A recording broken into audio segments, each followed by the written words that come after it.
بسم اللہ الرحمن الرحیم، اللہم صلی علی محمد وعلی آلہ وصحبہ صلی اللہ علیہ وسلم۔ ناظرین، آج کا ولاگ ہے وادی جن کا۔ آج ہم لوگ جا رہے ہیں وادی جن، جو کہ مدینہ شریف میں 48 کلومیٹر مسجد نبوی سے دوری پر واقع ہے۔ اس وادی کا نام وادی البیضا بھی ہے، لیکن اس وقت وادی جن کے نام سے زیادہ معروف ہے۔ ناظرین، اس وادی کی جو مین وجہ ہے معروف و مقبول ہونے میں عوام الناس میں، وہ یہ ہے کہ یہاں پر کوئی بھی گول چیز اگر آپ رکھتے ہیں تو وہ بلندی کی طرف جاتی ہے، برعکس نیچے آنے کے وہ بلندی کی طرف جاتی ہے۔ یہاں تک کہ اگر آپ نے پانی اس جگہ پر گرایا ہے تو وہ بجائے نیچے جانے کے وہ اونچائی کی طرف جاتا ہے۔ ناظرین، اگر آپ وہاں جا کر گاڑی کا سوئچ بند کر دیں اور گاڑی نیوٹرل چھوڑ دیں تو وہ گاڑی بھی اونچائی کی جانب روانگی اختیار کر لیتی ہے اور وہ یہاں تک کہ 140 کی رفتار پکڑ لیتی ہے۔ وادی جن کی جو اونچائی ہے وہ ہے مدینہ کی جانب، یعنی اگر آپ مدینہ کی طرف منہ کرتے ہیں تو اس طرف کو اونچائی ہے اور پانی یا کوئی گاڑی یا کوئی بھی چیز گول وہ اسی طرف کو دھکیل دی جاتی ہے۔ آگے چل کے آپ کو ویڈیو میں بھی دکھاتے ہیں کہ کیا سچ، کیا جھوٹ، کیا حقیقت، کیا فسانہ۔ وادی جن ایک ایسا نام کہ کوئی عام انسان ایک دفعہ سنے گا تو وہ ایک لمحے کے لیے پریشان ضرور ہو جاتا ہے، کیونکہ جنات کی موجودگی کا اعتراف تو ہر کوئی کرتا ہے، لیکن انہیں دیکھنے کا اتفاق بہت کم لوگوں نے کیا ہے۔ ناظرین، جنات کی دنیا ایک بہت مختلف دنیا ہے جو کہ انسانوں کی دنیا سے بہت علیحدہ اور بہت پوشیدہ ہے۔ میں موجود ہوں اس وقت مدینہ منورہ شہر سے دور اور وادی جن کی جانب جاتے ہوئے راستے میں، یہ وادی کے قریب ہے۔ آپ دیکھ سکتے ہیں یہاں پہ لوگ گھوڑ سواری کر رہے ہیں اور یہ راستے میں ایک جگہ ایسی ہے جہاں پر گھوڑوں کا استبل ہے اور گھوڑ سواری کرنے کے لیے ایک فن پوائنٹ ہے۔ آپ بھی جب یہاں تشریف لائیں تو یہاں پر آ کر آپ اپنی فیملی یا دوستوں کے ساتھ انجوائے کر سکتے ہیں، عربی گھوڑوں کی سواری کر سکتے ہیں۔ اور عریبین گھوڑے تو دنیا بھر میں ویسے ہی بہت مقبول اور پسند کیے جاتے ہیں۔ اگر آپ گھوڑ سوار ہیں یا آپ کو گھوڑے کی سواری پسند ہے تو یہ پارٹ آپ کے لیے مخصوص لازمی یہاں آئیں، اور میں نے یہاں معلوم کیا تھا 15 منٹ کے لیے 40 ریال میں آپ کو سواری کرائیں گے۔ ناظرین، حج یا عمرے کے لیے جو بھی حجاج کرام یا زائرین مدینہ شریف تشریف لاتے ہیں تو ان کا پہلا سوال یہ ضرور ہوتا ہے کہ وادی جن کس طرف ہے۔ ناظرین، یہ بات تو طے ہے کہ اللہ تبارک و تعالیٰ کی کئی مخلوقات ایسی ہیں جنہیں ہم نہیں جانتے۔ آج کل تو ٹیکنالوجی کا زمانہ ہے، انٹرنیٹ کا دور ہے، ہر چیز ہمارے سامنے آ جاتی ہے یا ہم لوگ خود سرچ کر کے دیکھ لیتے ہیں، لیکن ہمارے رب کی کچھ ایسی مخلوقات بھی ہیں جنہیں نہ ہم نے دیکھا ہے، نہ ہم نے سنا ہے اور نہ ہم جانتے ہیں۔ بے شک قرآن پاک میں جنوں کا ذکر بھی ہے اور یہاں تک کہ سورہ جن بھی اللہ تبارک و تعالیٰ نے نازل کی۔ اسی طرح رسول اللہ صلی اللہ علیہ وآلہ وسلم پر کافی جن ایمان بھی لائے اور اسلام بھی قبول کیا تھا۔ ناظرین، جو شخص جنات کا منکر ہے اور وہ یہ کہتا ہے کہ جنات وغیرہ کچھ نہیں ہوتے، سمجھے وہ اللہ کا منکر ہے، رسول اللہ صلی اللہ علیہ وآلہ وسلم کا منکر ہے اور قرآن کا منکر ہے۔ جو چیز آپ دیکھ نہیں سکتے یا آپ اس کی موجودگی کا احساس نہیں کر سکتے، اس کا مطلب یہ نہیں کہ وہ موجود نہیں۔ اسی طرح ایک مثال، ہوا موجود ہے لیکن وہ نظر نہیں آتی۔ جن اللہ پاک کی مخلوقات میں سے ایک بہت اہم مخلوق ہے جو کہ اللہ پاک نے آگ سے پیدا کی۔ زمین پر انسانوں کو بھیجنے سے پہلے اللہ تبارک و تعالیٰ نے فرشتوں کے ذریعے تمام جنات کو مختلف جزائر، ویران پہاڑوں پر یا ویران جگہوں پر مختص کر دیا تھا تاکہ جنات انسانوں کی زندگی پر دخل اندازی نہ دے سکیں۔ یہ بھی اللہ کی ایک حکمت ہے۔ حضرت جابر رضی اللہ تعالیٰ عنہ سے روایت ہے کہ رسول اللہ صلی اللہ علیہ وآلہ وسلم ایک دفعہ تشریف لائے اپنے صحابہ کرام کے ساتھ اور سورہ رحمان اول سے آخر تک تلاوت فرمائی، جس پر صحابہ کرام خاموشی سے سنتے رہے۔ تو رسول اللہ صلی اللہ علیہ وآلہ وسلم نے فرمایا، میں نے سورہ رحمان کی تلاوت جنات پر کی تو وہ جواب دینے میں تم سے بہتر ہے۔ میں نے جب بھی فَبِأَيِّ آلَاءِ رَبِّكُمَا تُكَذِّبَانِ پڑھا تو وہ کہتے ہیں کہ اے ہمارے رب، ہم تیری نعمتوں میں سے کسی بھی نعمت کو نہیں جھٹلاتے ہیں، تمام تعریفیں تیرے لیے۔ روایت سنن ترمذی۔ اس روایت سے ایک چیز تو بالکل واضح ہو جاتی ہے کہ جنات برحق ہیں اور موجود ہیں، اور رسول اللہ صلی اللہ علیہ وآلہ وسلم کی محفل میں حاضر ہوا کرتے تھے اور رسول اللہ صلی اللہ علیہ وآلہ وسلم سے ان کی عقیدت بھی بہت تھی، اور اس بات کی دلیل قرآن مجید میں بھی موجود ہے، جیسے کہ سورہ احقاف کی آیت نمبر 29، 30 اور 31 میں ارشاد فرمایا گیا ہے، اور پھر جب ہم نے ان کی طرف چند ایک جنوں کو پھیر دیا جو قرآن کو سن رہے تھے، پھر جب اختتام ہوا تو وہ اپنی قوم کی طرف واپس لوٹ پڑے، ایسے حال میں کہ وہ ڈرانے والوں میں سے تھے۔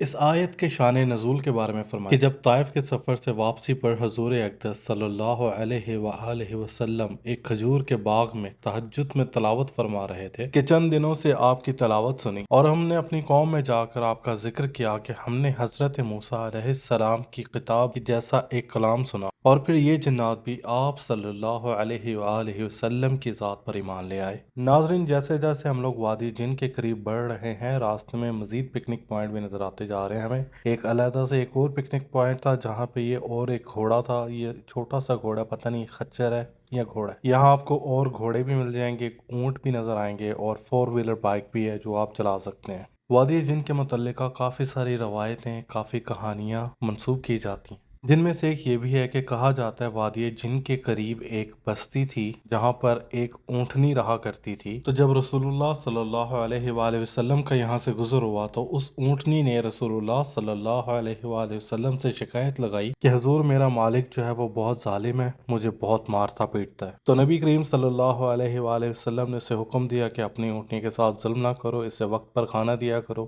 تو یہ بات اونٹنی کے مالک کو پسند نہ آئی۔ پھر رسول اللہ صلی اللہ علیہ وآلہ وسلم کے جانے کے بعد اس نے اس کے قتل کر دیا اور یہیں کہیں کسی پہاڑ کے پاس دفن کر دیا۔ اور ایک کہانی یہ بھی سنائی جاتی ہے کہ یہاں کے جو جنات ہیں، جو اس وادی جن کے رہائشی ہیں، وہ پسند نہیں کرتے کہ آپ یہاں آئیں اور بیٹھیں، اس لیے وہ دھکا دے کے آپ لوگوں کو مدینہ کی طرف بھیج دیتے ہیں۔ ناظرین، اللہ تبارک و تعالیٰ نے قرآن مجید میں ارشاد فرمایا کہ ہم نے ایمان والوں کے لیے زمین میں کافی نشانیاں رکھ دی ہیں اگر تم ایمان رکھتے ہو تو، اور اس زمین میں کافی ایسے راز ایسے ہیں جو کہ سائنس ابھی تک دریافت نہیں کر پائی۔ ناظرین، ہم لوگ وادی جن کی جانب رواں ہیں، بالکل قریب پہنچنے والے ہیں، اور یہ سارے پہاڑ جو ہیں یہ وادی جن کے ہیں۔ سبحان اللہ، آپ نظارے چیک کریں، پہاڑوں کی خوبصورتی چیک کریں، کتنے خوبصورت پہاڑ ہیں۔ سورج بھی ڈھل رہا ہے اور شام کا وقت بہت قریب ہے اور میں بھی بس پہنچنے والا ہوں۔ یہاں پر کوئی آبادی نہیں ہے، کوئی رہائشیں نہیں ہے، کوئی رہنے والا نہیں ہے۔ یہ شہر سے 35-40 کلومیٹر کی دوری پہ واقع ہے اور بالکل سنسان علاقہ ہے۔ وہ سامنے آپ کو جو پہاڑ نظر آ رہے ہیں، ہم نے ابھی ان پہاڑوں کی بھی پچھلی سمت میں جانا ہے۔ ناظرین، وادی جن کا روڈ ایک ہی ہے جو جاتا ہے، 1 وے روڈ ہے، وہی آنے والا ہے اور وہی جانے والا۔ سامنے جائیں گے جب آپ بالکل آخر میں چلے جائیں گے، وہاں پہ روڈ ختم ہو جاتا ہے، مطلب جہاں پر روڈ ختم ہو رہا ہے وہاں پر پہاڑ شروع ہو رہے ہیں اور وہاں سے آگے راستہ نہیں ہے۔ ہم آ گئے ہیں وادی جن، اور یہاں پر روڈ ختم ہو جاتا ہے اور پہاڑ شروع ہو جاتے ہیں، چاروں طرف پہاڑی پہاڑ، اور یہ ایک وادی جاری ہوتی ہے سیدھا مدینہ کی طرف۔ ملاحظہ کیجئے، چاروں طرف کوئی آپ کو رہائش نہیں ملے گی، کوئی ایسی جگہ نہیں جہاں پر کوئی رہتا ہو، یہ صرف پہاڑ ہی پہاڑ ہیں۔ پہلے یہاں ایسا کچھ نہیں تھا، جیسے ابھی یہاں پر کیفیٹیریا بن چکے ہیں، چھوٹے چھوٹے سٹال لگ چکے ہیں، آپ کو کھانے پینے کی اشیاء مل جائیں گی کیونکہ زائرین کا رجحان اس طرف بہت بڑھ چکا ہے۔ یہ دیکھیں، عربی اپنے روایتی انداز میں کھانا کھاتے ہوئے، بالکل عرب اسی طرح کھاتے ہیں، اور یہ عربی لوگ ہیں جو کھانا کھا رہے ہیں۔ اس کے بالکل ساتھ ہی ایک مسجد بھی تعمیر کر دی گئی ہے، جبکہ میں پہلے یہاں آیا تھا تب یہاں مسجد نہیں تھی، اب یہاں مسجد بھی ہے، اور تفریح کے لیے یہاں پر یہ انہوں نے اونٹ بھی جمع کر دیے ہیں جس پر آپ سواری کر سکتے ہیں۔ پچھلی بار جب میں یہاں آیا تھا آج سے 4-5 سال پہلے، تب یہاں یہ کچھ نہیں تھا۔ لوگ پہلے بھی یہاں آتے تھے زیارت کے لیے، لیکن اب جو ہے باقاعدہ بسیں جو ہیں وہ زیارت کے لیے یہاں پر پورا پورا قافلہ لے کر آتے ہیں۔ ناظرین، جیسے ابھی میں نے آپ کو اونٹنی کا واقعہ سنایا تھا، اس واقعہ کے متعلق کا کوئی صحیح حدیث یا کوئی بھی دلیل واضح طور پر موجود نہیں ہے، لیکن کئی سالوں سے یہ واقعات سنائے جا رہے ہیں، واللہ عالم۔ حدیث میں آتا ہے کہ جب رسول اللہ صلی اللہ علیہ وآلہ وسلم اور ان کا قافلہ یہاں سے گزر رہا تھا، غزوہ بنی مستلق جو کہ 5 ہجری میں واقعہ پیش آیا، تو حضرت عائشہ رضی اللہ تعالیٰ عنہ کا ہار یہاں پر گم ہو گیا تھا ان پہاڑوں میں۔ اور ایک روایت یہ بھی ملتی ہے کہ رسول اللہ صلی اللہ علیہ وآلہ وسلم نے فرمایا کہ قرب قیامت لشکر آئے گا جو کہ کعبہ پر حملہ کرنے کے لیے نکلے گا، اور وہ یہاں پر کچھ دیر سٹے کریں گے، تو اللہ تبارک و تعالیٰ ان سب کو یہاں دھسا دیں گے، یہیں اس وادی بیضا میں، جسے وادی جن کہا جاتا ہے۔ تو حضرت عائشہ صدیقہ رضی اللہ عنہ نے رسول اللہ صلی اللہ علیہ وآلہ وسلم سے عرض کی کہ یا رسول اللہ، کہ سب کے سب دھسا دیے جائیں گے، جبکہ ان میں کچھ لوگ نیک بھی ہوں گے یا اچھے بھی ہوں گے؟ تو آپ صلی اللہ علیہ وآلہ وسلم نے فرمایا کہ ہاں، سب کے سب دھسا دیے جائیں گے، پھر ہر ایک کو اس کی نیت کے حساب سے اٹھا لیا جائے گا۔ بہرحال لوگ اس وادی کے متعلقہ یہ بھی کہتے ہیں کہ وادی میں گریوٹی گلچ ہے، کہ یہاں کی زمین پر گریوٹی کی کمی ہے، تو وہ چیز اپنی طرف نہیں کھینچتی بلکہ برعکس بھیجتی ہے۔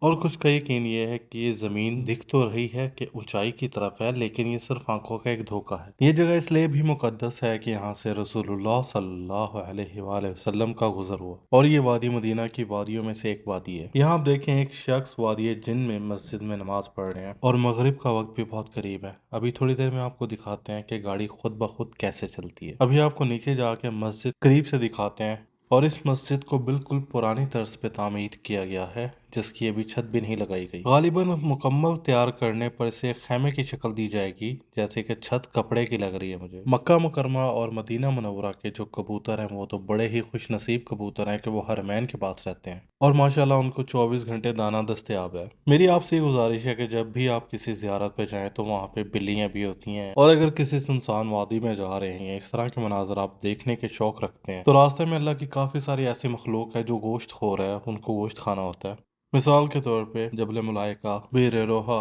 بیر شفا، غزوہ بدر، اور بھی بہت سے مقدس مقامات ہیں، لیکن یہ جن کا میں نے ذکر کیا ہے یہ تقریباً شہر سے باہر کے مقام ہیں، اور اکثر آپ کو ایسی جگہوں پر ڈھیر ساری بلیاں مل جائیں گی جو کہ بیچاری بھوکی ہوتی ہیں۔ تو میرا آپ کو یہ مشورہ ہے کہ آپ جب بھی ان جگہوں پہ جائیں یا کسی بھی سنسان جگہ پہ جائیں، ٹونا فش کے ڈبے آپ کو بہت ایزیلی مل جائیں گے، ہر بقالے پہ یہ دستیاب ہیں، تو یہ 2 4 5 اپنے ساتھ رکھ کے لے آئے کریں اور بلیوں کو سرو کریں اور مزید نیکی کمائیں۔ اسی کے ساتھ میں آپ کو یہاں بھٹا دکھا رہا ہوں، جسے چھلی بھی کہا جاتا ہے، سٹا بھی کہا جاتا ہے اور بھٹا بھی کہا جاتا ہے۔ آپ اسے کیا کہتے ہیں وہ کمنٹ سیکشن میں لازمی بتائیے گا۔ تو میں نے یہاں سے لی اپنے لیے ایک چھلی، جو کہ یہ ابال کے پھر اس کو وہ سیک کے قاعدہ آگ لگا کے بڑا بہترین انداز میں انہوں نے پیش کیا۔ مسالہ وغیرہ بھی لگوا سکتے ہیں آپ، لیمن بھی لگوا سکتے ہیں، بٹر بھی لگوا سکتے ہیں، اور سب سے مزے کی بات، اس بندے کے پاس کیش اور کارڈ دونوں کی سہولیات موجود ہیں۔ اب میں کرنے لگا ہوں یہاں پر ایک پانی والا ایکسپیریمنٹ، جو کہ آپ نے اکثر دیکھا یا سنا ہوگا۔ یہ میں نے زمین پر پانی اڈیل دیا اور یہ پانی جو ہے اونچائی کی طرف جا رہا ہے، جبکہ لیفٹ سائڈ جو ہے وہ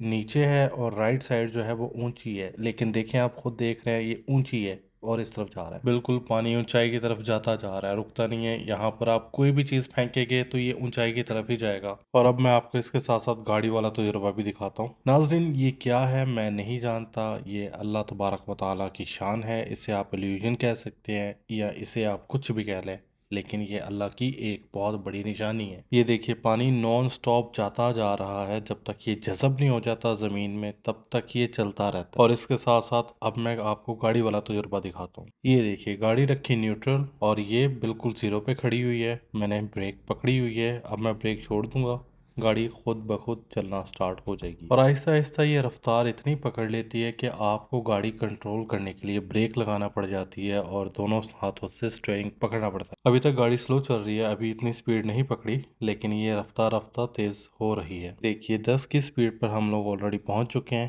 آہستہ آہستہ دیکھیے روڈ چل رہا ہے، اور میں نے ابھی تک گیئر نہیں لگایا، نیوٹرل پہ چل رہی ہے گاڑی۔ اکثر اوقات لوگ آتے ہیں اور وہ گاڑی بالکل بند کر دیتے ہیں، جس سے اسٹیئرنگ لاک ہونے کا خطرہ ہے، اور یہ نہیں کرنا چاہیے۔ گاڑی سٹارٹ رکھو لیکن نیوٹرل پہ رکھ کے چیک کر دو۔ حالانکہ روڈ بالکل سیدھا ہے، تھوڑا سا کروی ہے، لیکن بالکل سٹریٹ روڈ ہے، کوئی رائٹ لیفٹ کچھ نہیں ہے، لیکن پھر بھی اسٹیئرنگ لاک ہونے کا خطرہ ہوتا ہے، لہٰذا اپنا بھی خیال رکھیں اور دوسروں کا بھی خیال رکھیں۔ ناظرین 1400 سال پرانی اس وادی کے متعلقہ 1400 سال پرانے قصے، 1400 سال پرانی کہانیاں وابستہ ہیں، جن میں کچھ چیزیں احادیث میں موجود نہیں ہیں لیکن لوگ اس کے بارے میں ذکر کرتے ہیں، اور اس کے مخالف سائنس بالکل بھی کسی چیز کو تو مانتی ہی نہیں۔ سائنس یہ کہتی ہے کہ یہ ایک گریوٹی گلیچ ہے جو کہ دنیا میں کافی جگہوں پر موجود ہے، جس میں ایک وادی جن بھی ہے، اور یہ صرف ایک نظر کا دھوکہ ہے۔ تو ایز اے مسلم ہمارا یہ ایمان ہے کہ جو چیز اس طرح سے نظر آ رہی ہے اس طرح سے دکھانے کے لیے بھی کوئی ذات موجود ہے، یا پھر یہ مسئلہ کشش ثقل کا ہے کہ یہاں پر گریوٹی کم ہے، وہ چیز دھکیلتی ہے بجائے اپنی طرف کھینچنے کے۔ تو ان سب کی طاقت میرے رب کے ہاتھ میں ہے۔ جو قصے اور واقعات میں نے آپ کو بتائے میں ان کی منفی نہیں کرتا، لیکن یہ بات تو طے ہے کہ اللہ تبارک و تعالی ہر چیز پر قادر ہے، ہر چیز پر قدرت رکھتے ہیں۔ وہ چاہے تو نہریں الٹی چلا دے، وہ چاہے تو دن کو رات کر دے، وہ چاہے تو گریوٹی بڑھا دے، وہ چاہے تو گریوٹی کم کر دے۔ اور آپ دیکھ سکتے ہیں لائیو میں نے اپنے پاؤں ہٹائے ہوئے ہیں اور گاڑی بھی نیوٹرل پر ہے، اور سٹل سپیڈ 60 پر جا چکی ہے تقریباً۔ اور اگر بات کریں جنات کی، تو جنات دنیا میں ہر جگہ موجود ہیں، اور ہم تو بچپن سے یہ سنتے آ رہے ہیں کہ دنیا میں سب سے زیادہ جنات سعودی عربیہ میں ہیں، اصلی والے، انڈیا پاکستان والے نہیں۔ اور ہم یہ نہیں جانتے کہ اس وادی میں کتنے جنات ہیں یا نہیں ہیں، اور اگر ہیں تو کتنے ہیں، کیونکہ یہ ظاہری مخلوق نہیں ہے، یہ ایک پوشیدہ مخلوق ہے جس کے بارے میں صرف میرا رب جانتا ہے۔ اور اگر آپ کسی ایسی جگہ پہ جاتے ہیں جو کہ جنوں کے نام سے منسوب ہو، تو میرا نہیں خیال کہ وہاں جا کر مذاق کرنا چاہیے کہ مجھے تو کوئی جن نظر نہیں آیا۔ بہرحال ہر انسان کی اپنی سوچ۔ یہاں دیکھیں سپیڈ 80 پہ جا چکی ہے، اور ابھی بھی